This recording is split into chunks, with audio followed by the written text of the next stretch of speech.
మాయదారి సింహం. బేతాళుడి శవాన్ని భుజం మీద వేసుకొని విక్రమార్కుడు మౌనంగా ఆలయం కేసి నడవసాగాడు.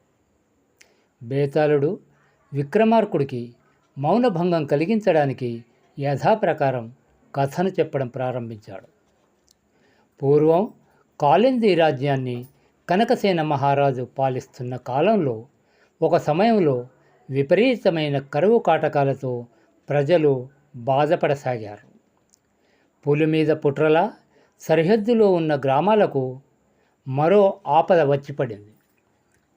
సరిహద్దు గ్రామాలకు దగ్గరలో ఒక భయంకరమైన అడవి ఉంది. ఆ అడవిలో ఒక గంధర్వుడు శాపవశాత్తు భయంకరమైన సింహరూపం ధరించి ప్రవేశించాడు. ఆనాటి నుండి ఆ సింహం చుట్టుపక్కల గ్రామాల మీదకు దాడి చేసి మనుషులను పశువులను విస్తారీతిగా చంపి తినిపోసాగింది. ఒకరోజు కాదు, 2 రోజులు కాదు, ప్రతిరోజు సింహం అడవి చుట్టుపక్కల ఉన్న ఏదో ఒక గ్రామం మీదకు దాడి చేయడం, ఏ ప్రాణి దొరికితే ఆ ప్రాణిని చంపుకు తినడం ఇదే తంతు. ఇక లాభం లేదనుకున్నారు గ్రామస్తులు. ఆ సింహాన్ని చంపడానికి ధైర్యవంతులైన యువకులు ప్రయత్నించి ప్రాణాలు పోగొట్టుకున్నారు. ఒకనాడు చుట్టుపక్కల గ్రామాల పెద్దలందరూ కలిసి ఆ సింహాన్ని చంపడం అసాధ్యమని, దానితో సంధి చేసుకొని రోజుకొక గ్రామం వారు దానికి కావలసిన ఆహారాన్ని అడవికే పంపటం ఉత్తమమని నిర్ణయించారు. సింహం దగ్గరకు ప్రతాపుడనే యువకుడిని రాయబారిగా పంపారు. అతడు పోయి సింహాన్ని ఒప్పించే ప్రయత్నం చేయగా ఆ సింహం, సరే, మీరు కోరినట్లే నేను ఈ అడవి నుంచి కాలు కదపను, కానీ ప్రతిరోజు నాకు జంతు మాంసంతో పాటు నరమాంసం కూడా కావాలి అంటూ చెప్పింది. అందుకు ప్రతాపుడు అంగీకరించి వచ్చి సింహం షరతును పెద్దలందరికీ విన్నవించాడు.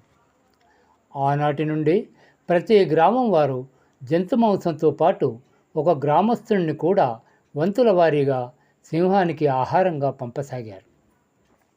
కొంతకాలం గడిచింది. హిమాలయంలోని మానస సరోవరం వద్ద తపస్సు చేసిన ఒక ఋషి అక్కడి నుండి బయలుదేరి కాశీ విశ్వేశ్వరుడి సన్నిధికి పోతూ ఆ గ్రామాలలో ఒక గ్రామం చేరుకున్నాడు.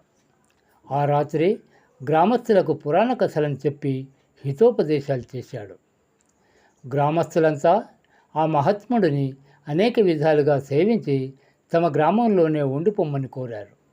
అందుకు ఆయన తిరుగు ప్రయాణంలో వచ్చి ఆశ్రమం నిర్మించుకొని తప్పక అక్కడే ఉంటానని మాట ఇచ్చాడు. మరునాడు సాధువు కాశీకి ప్రయాణమవుతూ అడవి బాట పట్టాడు.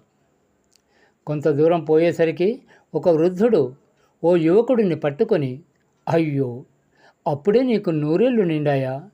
వద్దు నాయన, నీ బదులు నేను పోయి మరణిస్తాను అంటూ ఆ యువకుడిని అడ్డగిస్తూ బ్రతిమాలుతున్నాడు. ఋషి వారి దగ్గరకు పోయి విచారించాడు. వృద్ధుడు మాయదారి సింహం గురించి చెప్పాడు. ఋషి వెంటనే ఆ వృద్ధుడితో, నాయనా, నువ్వు కూడా మీ ఇంటికి పో, మీ బదులుగా సింహానికి నేను ఆహారం అవుతాను అంటూ ఆ యువకుడికి నచ్చచెప్పి వృద్ధుడి వెంట పంపి సింహం దగ్గరకు తను పోయాడు. సింహం ఆ ఋషిని చంపి తినసాగింది.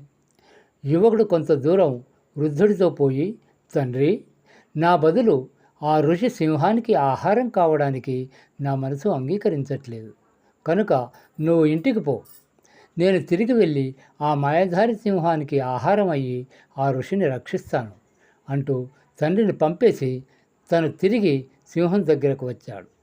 అప్పటికే అది ఋషిని చంపి ఆరగిస్తుండడం చూసి ఎంతో కలత చెంది, ఓ మృగరాజా, నీవు కసాయిదానివి, నీకు ఆహారం కావలసింది నేను, నీవు చంపిన వాని వేషధారణ చూసైనా అతడొక ఋషి అని గుర్తించలేకపోయావా? లోకంలో ధర్మాన్ని ఉద్ధరించే ఇటువంటి వారిని చంపడం నీకు పాపం అనిపించలేదా? రా, నన్ను కూడా చంపు అంటూ ఆవేశంగా సింహాన్ని దూషించాడు. అతడి మాటలకు సింహం నవ్వి, ఈనాటికి నాకు దక్కవలసిన ఆహారం నాకు దక్కింది. ఇప్పటికి ఇక చాలు. మరొకసారి నీ వంతు వచ్చినప్పుడు తప్పకుండా నిన్ను చంపుకు తింటాను అంటూ చెప్పింది. ఋషిని కాపాడలేకపోయానన్న బాధతో ఆ యువకుడు ఆత్మార్పణం చేసుకోగా యువకుడి ఆత్మార్పణంతో గంధర్వుడికి శాప విముక్తి కలిగింది. ఆ తర్వాత గంధర్వుడు ఋషిని యువకుడిని తిరిగి బ్రతికించి గంధర్వలోకం వెళ్ళిపోయాడు. రాజా విక్రమార్క, విన్నావుగా, ఈ కథలో నిజమైన త్యాగధనుడు ఎవరు అంటూ ప్రశ్నించాడు. బేతాళా, ఈ కథలో నిజమైన త్యాగధనుడు ఆ యువకుడే కానీ ఋషి కాదు. అంత తపస్సు చేసిన వాడిలో కామ క్రోధ మదమత్సర్యాలు నశించిపోతాయి. ప్రాణం మీద దేహం మీద వారికి ఏమాత్రం మమకారం ఉండదు. కనుక ఋషి చేసిన త్యాగం గొప్పది కాదు. చావంటే అందరికీ భయమే. ప్రాణాలను కాపాడుకోవడానికి సాధారణ మానవులందరూ ఎంతో తాపత్రయపడిపోతారు. అటువంటిది ప్రాణాలు కాపాడుకునే అవకాశం అందివచ్చినా దానిని కాదనుకొని ఋషిని కాపాడడానికి తిరిగి మృత్యువును వెతుక్కుంటూ వచ్చిన ఆ యువకుడే నిజమైన త్యాగధనుడు అంటూ చెప్పాడు.